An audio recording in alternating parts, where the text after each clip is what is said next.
Hello, hello. Ubani ko karon sa akong a day in my life. Charot! Mura na yung vlogger kay nanay a day in my life. Pero chara na mga moms, kay igo rata mag-andam og balon og pamahaw sa ating estudyante. Makarelate gid tanan ng mga momshi nga bisan bilar og tinan na og Netflix diha mo mata lang gayud para sa atong mga chikiting.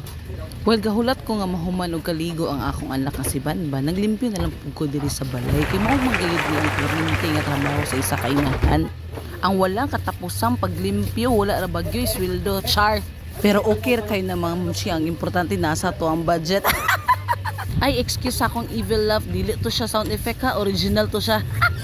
Diba, kinsa may di mabilar na, balhin-balhin ang TV, Netflix pa more. Usaban-ban, pagtarong biyog skwila ha, bisan pagkakabilar-bilar na imong inahan og tinanawag Netflix, mo matagayod og sayo para lagit makaluto sa imong pamahaw. Sala pa karon sa bata kay nabilar ang mama kay nagtinanaw og Netflix. Usa tagaan ginatog credit ang mga ginikanan nga gamata og sayo ug atiman para sa ilang mga anak para maka-eskwela. Char, serious kayo. Bitaw kay dili biya tanan ginikanan mo atiman silang anak o dili pa tanan anak nga katiman sa ilang ginikanan. Ha? Ano daw? Kagulo-gulo.